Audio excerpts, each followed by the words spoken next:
Bonjour. Dans notre développement professionnel, nous aimerions avoir à nos côtés un tuteur personnel qui pourrait répondre à nos questions sur les problématiques de gestion que nous rencontrons. Heureusement, l'intelligence artificielle de Google, disponible en ligne, peut désormais nous accompagner dans notre recherche de compétences en gestion. Gemini, l'application d'intelligence artificielle de Google, propose maintenant un service d'apprentissage guidé qui répond à nos questions et propose un processus d'apprentissage répondant à nos besoins. Il suffit de poser une question à Gemini et de cliquer sur le bouton Apprentissage guidé. Voici un exemple d'une session d'apprentissage guidé où Gemini a répondu à nos questions sur la gestion des ressources financières au Burkina Faso. Je suis chef d'établissement dans une école secondaire au Burkina Faso. Pouvez-vous m'aider à apprendre à gérer les ressources financières de mon établissement?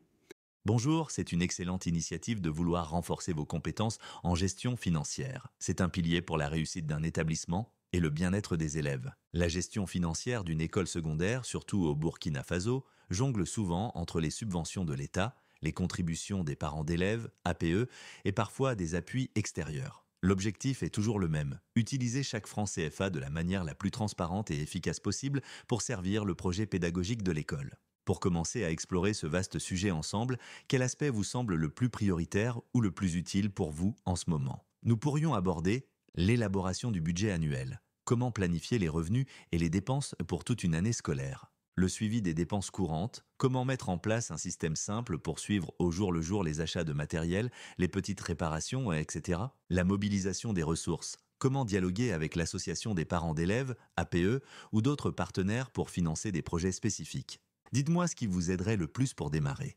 Quels textes officiels dois-je utiliser pour la gestion financière de mon établissement scolaire? C'est une excellente question et elle est fondamentale. Connaître les textes officiels est la base d'une gestion saine, transparente et sécurisée. Sans cela, on risque de commettre des erreurs qui peuvent coûter cher à l'établissement et à sa réputation. Au Burkina Faso, la réglementation financière des écoles est organisée un peu comme une pyramide. Au sommet, il y a une grande loi qui fixe les principes généraux et en dessous des textes plus spécifiques qui expliquent comment appliquer ces principes au quotidien. Le principe le plus important que ces textes établissent est la séparation des fonctions entre l'ordonnateur et le comptable. L'ordonnateur, c'est vous, le chef d'établissement, et celui qui constate un besoin, engage une dépense et donne l'ordre de payer. Le comptable, souvent appelé le gestionnaire ou l'intendant, est celui qui vérifie la régularité de la dépense et effectue le paiement. Cette séparation est une protection pour vous et pour les fonds de l'établissement. Maintenant, réfléchissons ensemble. En dehors de la grande loi générale sur l'éducation, quel type de document officiel décrirait de manière très précise les rôles, les budgets et les procédures au quotidien dans un lycée ou un collège? Précisez quels sont les textes officiels que vous utilisez.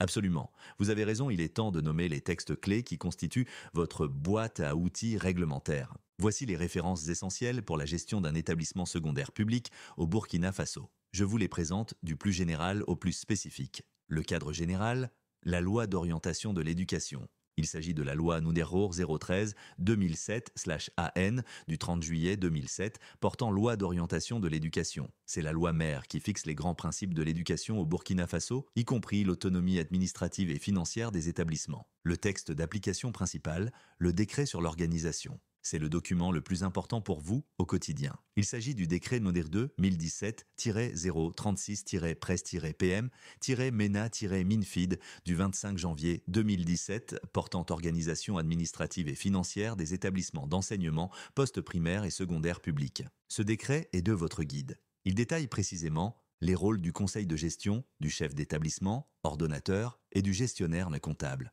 La structure du budget, comment il doit être organisé en chapitres et articles.